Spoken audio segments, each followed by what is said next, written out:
Hey, how's it going, everybody? So today I'm going to show you not only how to change your frame rates on your clips, but also to make them look better, if slightly. So we'll go ahead and start with the FPS. The easiest thing that you can go ahead and do is actually click on any of the clips that you have already on your timeline.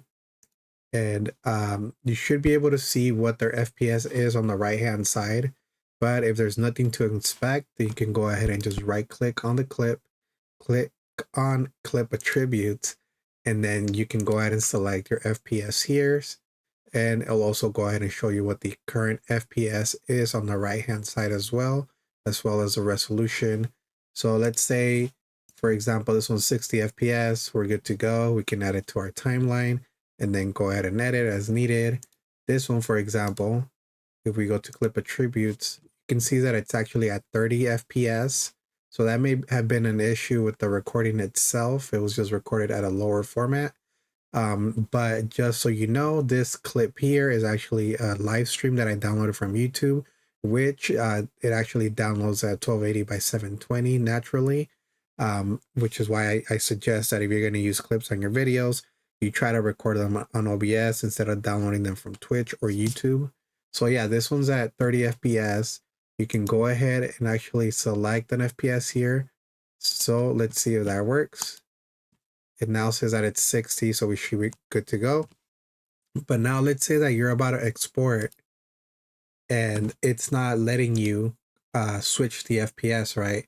So if you go down here, let's say it was stuck at 30 or 29.75 or something like that by default, then what that generally means is that although you have a timeline already here, you're gonna have to create a new one and change the timeline to 60 FPS.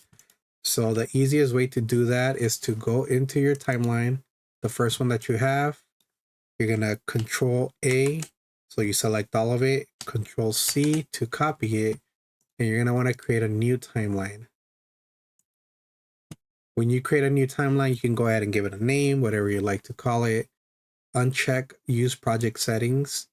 And now if you go over to the format, as you can see, if I wouldn't have changed it, it would have stayed at 29.97. So I want to change it to the appropriate one, which in this case would be 60. And then go ahead and create it. I already have a new one, so that's fine. So now if we go into our new timeline, this is our 60 FPS timeline, just to double check. If you right click, you can, or forward click, fast click, left click, you can see that it's 60 FPS over here on the right. So we're good to go. Let's go ahead and just paste what we currently have. So there's everything we have for our video. Yep. Let's go ahead and save that. Control S.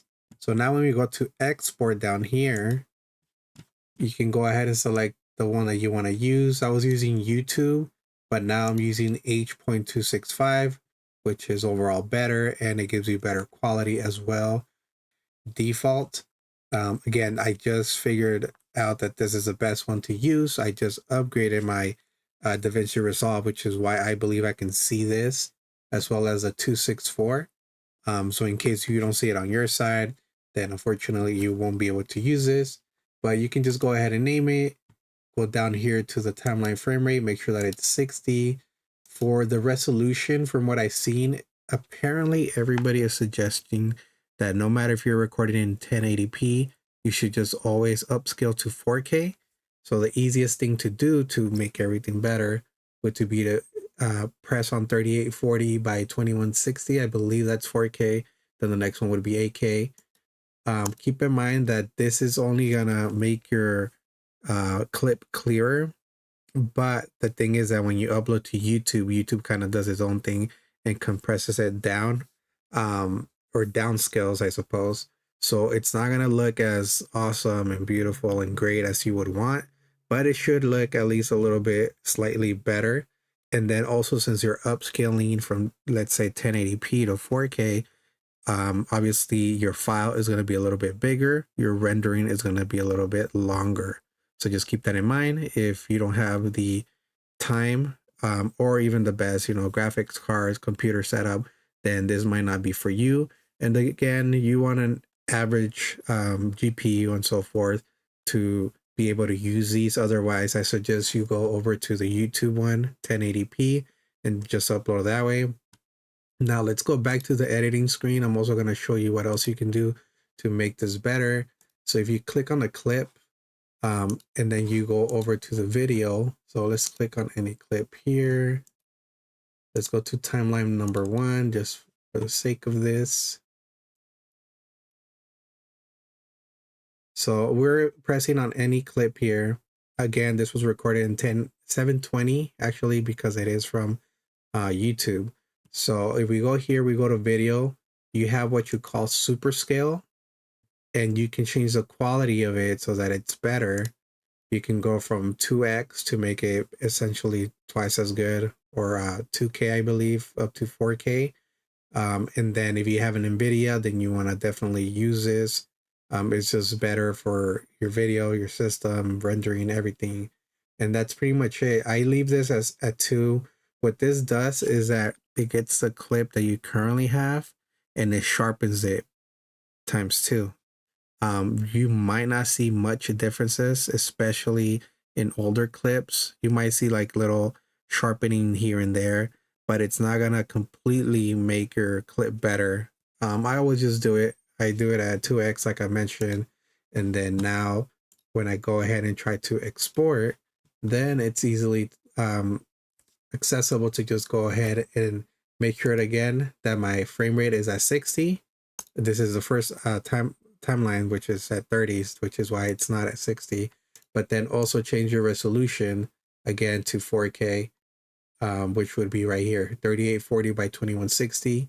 If you feel that the clip is a little bit too long, then I suggest you go down a little bit. There's one actually that says 2K right here, 2048 by 1152, 2K. Go ahead and try that one. But yeah, that's pretty much it. That's how you change your FPS. That's how you make the resolution a little bit better on your clip, whether it's throughout the editing process or when you're exporting. So go ahead and try these out. If there's any issues, you have any questions, let me know. I'll be more than happy to help you out. Please consider giving this video a like. Please subscribe as well if you did enjoy the video, and do check out other videos that I do have. I currently upload gaming videos, Fortnite on Fridays, Call of Duty on Saturdays, and then how-to type videos, maybe shorts or other type of videos on Sundays. I also live stream to Twitch and YouTube. I don't have currently a set schedule.